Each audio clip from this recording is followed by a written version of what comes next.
அன்பிற்கினிய நம்முடைய ஆத்மவேதாவுக்கு என்னுடைய ஆத்ம நமஸ்காரம். இங்கு சமாதியில் வீற்றிருக்கக்கூடிய 34 மூத்த சித்த வித்தியார்த்திகளுக்கும் என்னுடைய ஆத்ம நமஸ்காரம். இந்த திரளாக வந்துள்ள மேடைக்கு முன்பாக விட்டிருக்கக்கூடிய ஆத்ம சகோதர சகோதரிகளுக்கும் மேடையிலே விட்டிருக்கக்கூடிய சொக்கலிங்க அண்ணா முதல் மற்ற மூத்த சகோதர சித்த வித்தியார்த்திகளுக்கும் என்னுடைய ஆத்ம நமஸ்காரம்.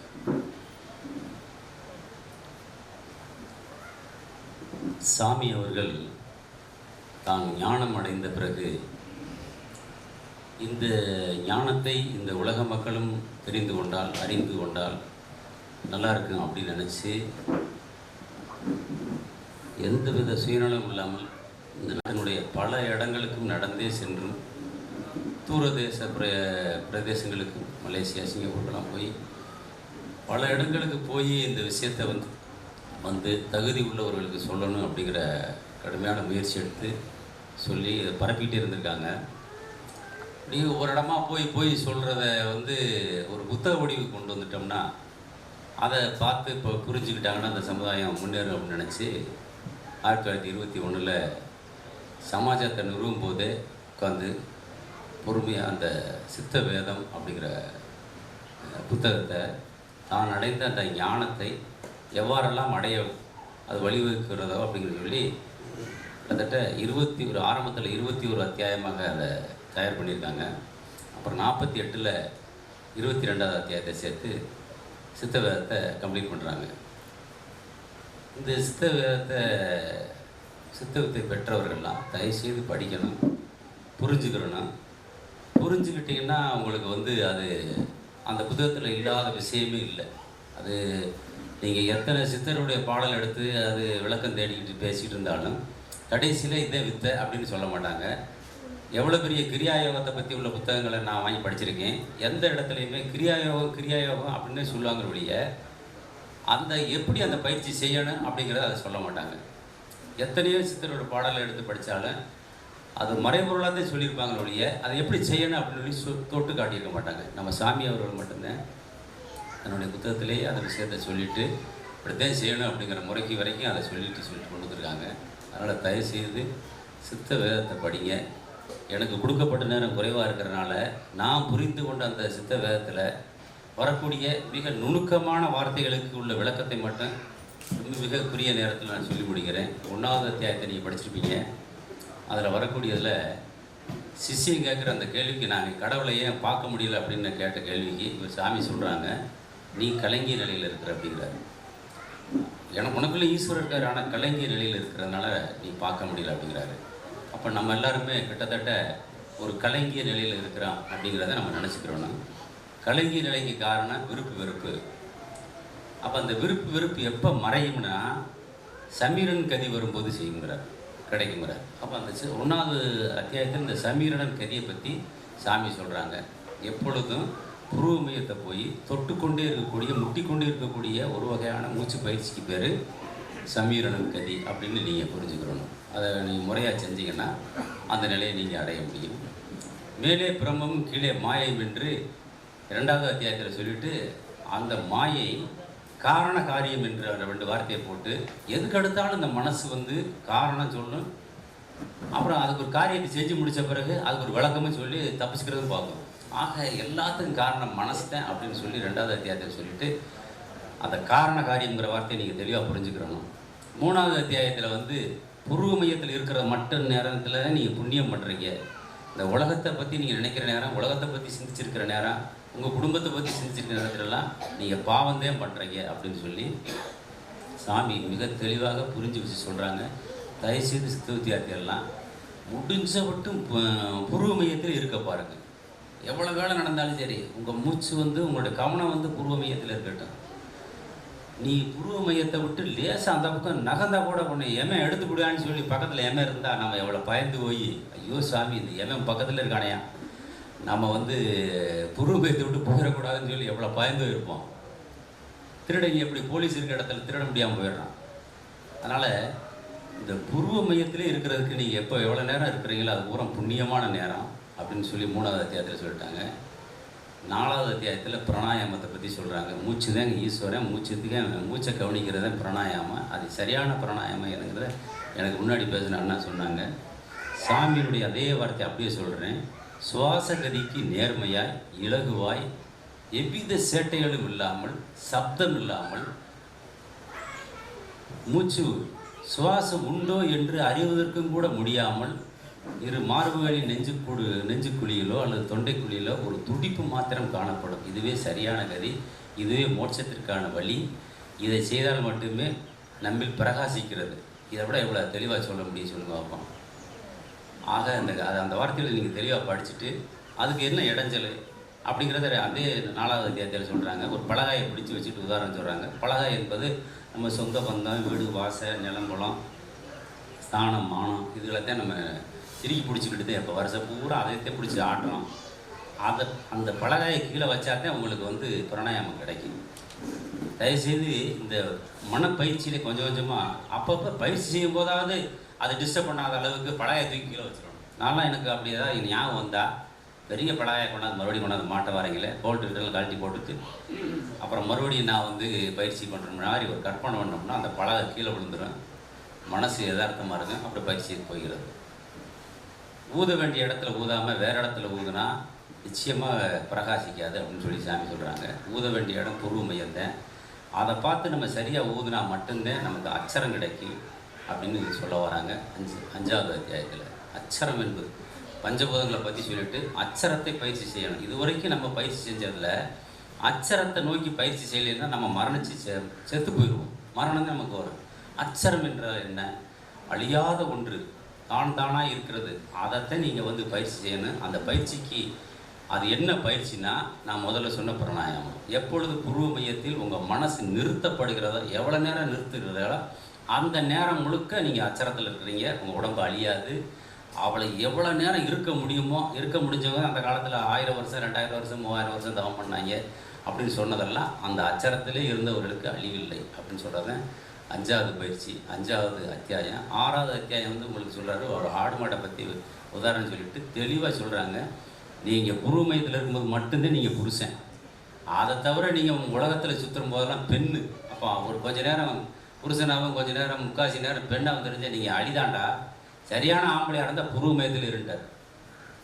அதை நம்ம உறுதி எடுத்து ஆணோ பெண்ணோ புருவ மையத்தில் இருந்து நாம் அந்த விசேஷ புத்தியை விசேஷ அறிவை நாம் பெற்றுக்கொள்ள வேண்டும். அப்படி புருவ மையத்தில் ஊதி ஊதி அங்கே இருக்கக்கூடிய அந்த சுக்கிலத்தை கட்டி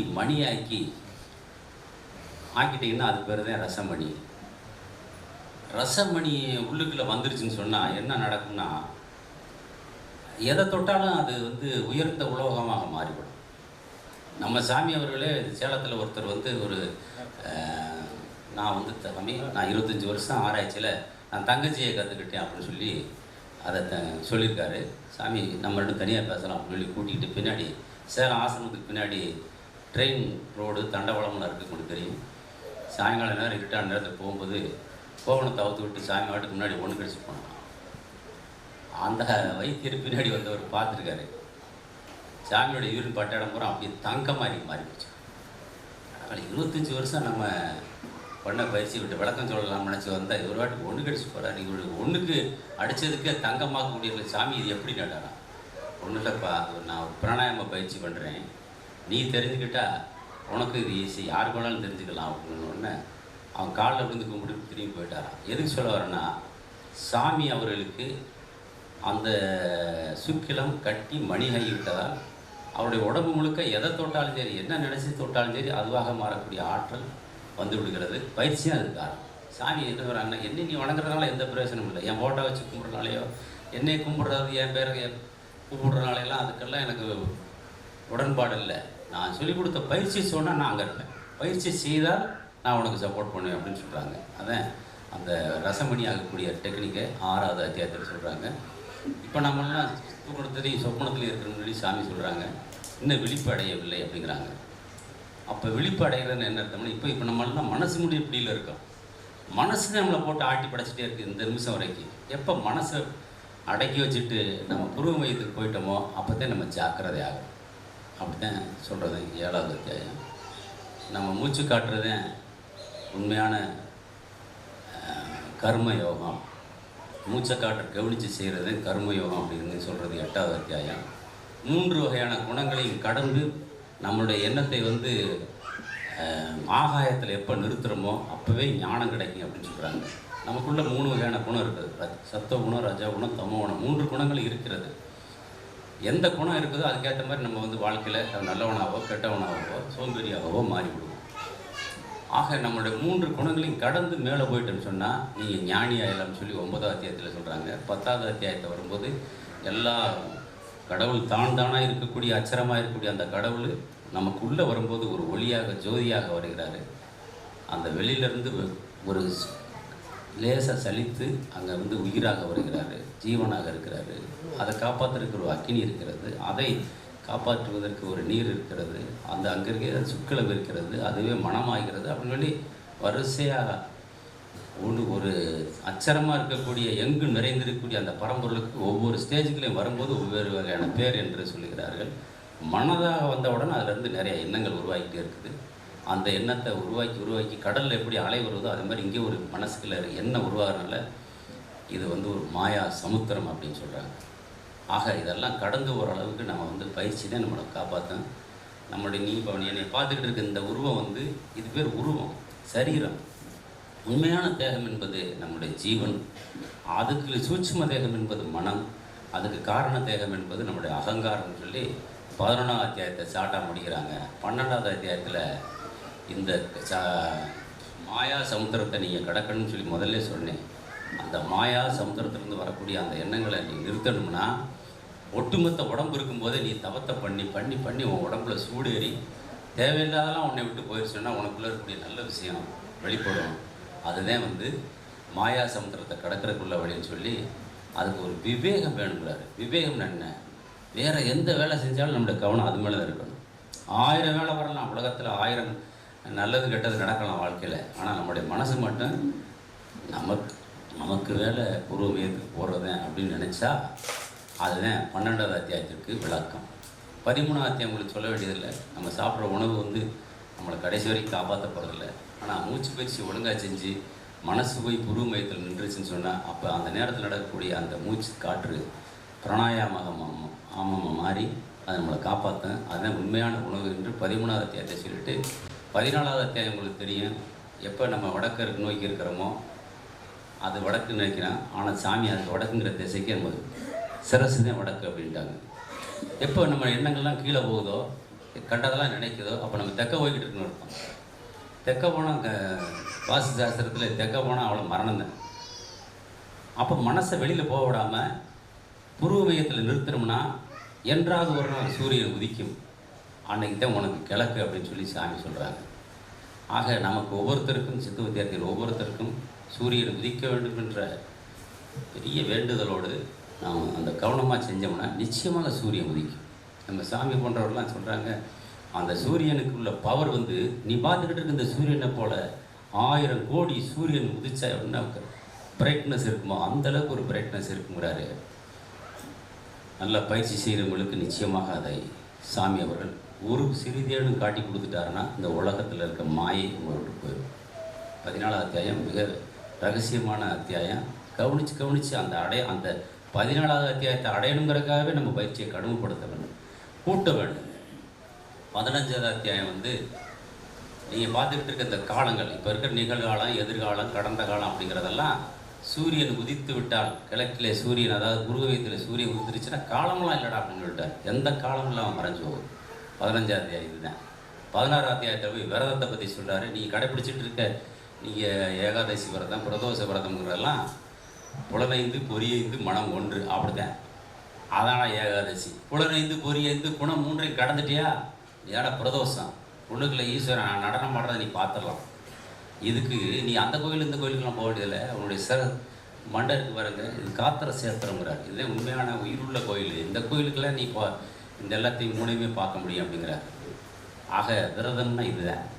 17வது அத்தியாயம் இருக்கிறதுல டாப் மோஸ்ட் அத்தியாயம் நான் நினைக்கிறேன். என்ன காரணம்னா இங்கே இருக்கிற ஒவ்வொருத்தர்லையும் அகங்காரம் தான் நம்மளோட இந்த நிலைக்கு காரணம். நம்மக்கிட்ட இருக்க அகங்காரம் தான் நான் உயர்ந்திருக்கிறதுக்கும் தாழ்ந்திருக்கிறதுக்கும் அவன்கிட்ட இருக்க அகங்காரம் தான் காரணம். எப்போயாவது நம்ம வந்து அகங்காரத்தை தூக்கி தூர போட்டோம்னா கடவுள் நிலையை ஈஸியாக அடைஞ்சிடலாம். அதுக்கு பல பேர் வைக்கிறாங்க. கிரியா யோகம், வாசி யோகம், இப்போ நம்ம சித்த வித்தை, இன்னொரு ஒரு குரூப் வந்து ராஜயோகம், அஷ்டாங்க யோகம், என்ன வேணாலும் நீ யோகம் சொல்லி பேர் வச்சுக்க. ஆனால் அவனுடைய அகங்காரம் போயிடுச்சுன்னா இந்த எல்லா யோகமும் ஒரே யோகம் தான் அப்படின்னு முடிச்சிட்டாங்க. 14ஆம் அத்தியாயத்தில் சாதியை பற்றி சொல்கிறாங்க. பிராமணன், சத்திரியன், வைசியன், சூத்திரங்கிறதெல்லாம் மனபுத்தி சித்தம் அகங்காரம் தான் முடிச்சிட்டாங்க. 19ஆம் அத்தியாயத்தில் நான் ஏற்கனவே பல இடங்களில் சொல்லியிருக்கிறேன். 1928 முதலாக வந்த தமிழ் புத்தகத்தில், சித்தவேத புத்தகத்தில் 19ஆம் அத்தியாயத்தை சாமி சொல்லும்போது அவர் ஒரு ரகசியத்தை மிக ரகசியமாக சொல்லியிருக்காங்க. புக்கு கிடச்சவங்க வாங்கி படித்து பாருங்கள், அதன் மாதிரி பயிற்சி பண்ணி பாருங்கள். லம்பிகாவத்தை பற்றி சொல்லுவாங்க. முறையாக சொன்னது அந்த புத்தகத்துலேயும் சொல்லியிருக்காங்க. இப்போ உள்ள வரக்கூடிய புத்தகத்திலாம் அதை அந்த பிரிண்டில் எடுத்துட்டாங்க. ஆனால் அந்த விஷயத்தை செஞ்சு அந்த அமிர்தத்தை சுரக்க வைத்து அந்த அமிர்தத்தை உண்டு வாழ்ந்த ஒரு மகான் துஞ்சத்து அப்படிங்கிற நம்ம கேரளா வடகரைக்கு போகிற இடத்துல அந்த ஊர் பேரை துஞ்சத்து. அந்த துஞ்சத்து என்ற கிராமத்தில் வாழ்ந்திருக்காரு. அந்த மகானை பார்க்குறதுக்கு நம்ம சாமி வடகரையிலிருந்து அடிக்கடி போய் அந்த மகானை பார்த்துருக்காரு. அவர் பேரை மட்டும்தான் குறிப்பிட்டு தன்னுடைய புத்தகத்தில் ஒரு மகான் என்று குறிப்பிட்டு இவரை மட்டும் பேரை மென்ஷன் பண்ணுறாங்க. அந்த மகான் செஞ்ச பயிற்சி சித்த வித்த பயிற்சியே அந்த ரம்பிகா யோகத்தோடு செய்திருக்கிறார்.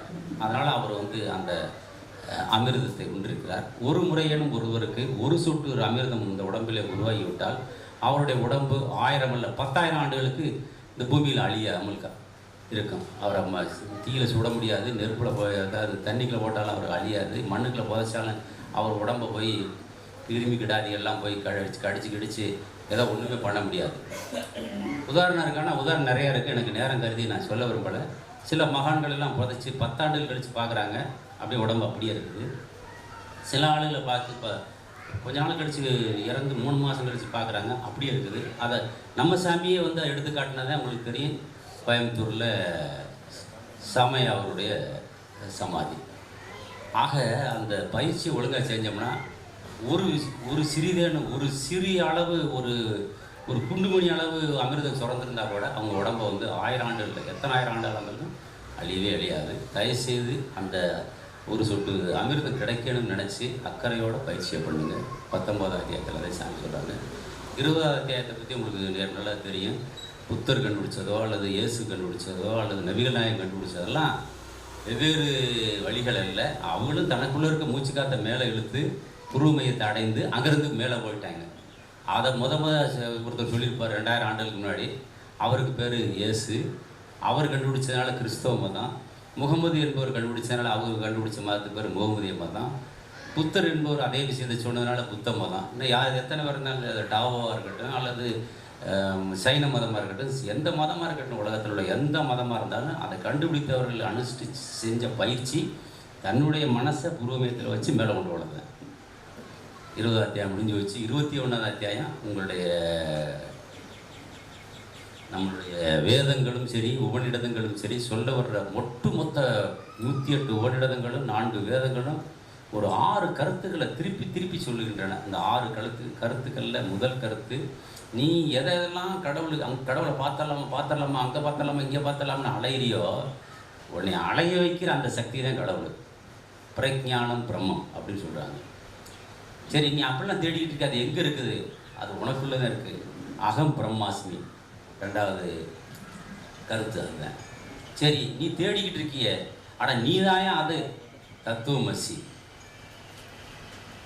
அப்புறம் சொல்கிறாங்க, டே உனக்குள்ள ஒரு ஆத்மா இருக்குல்ல, அப்படி என்னதான் பார்த்தாலும் உடம்புக்குள்ள எடுத்து உள்ளுக்குள்ள ஒரு ஆத்மா நிறைய அவன் நல்ல மனுஷன் நல்ல ஆத்மான்னு சொல்கிறான்ல. அப்போ அந்த ஆத்மா இருக்கு இல்லையா, உனக்குள்ள இருக்க ஆத்மா தான் கடவுள்.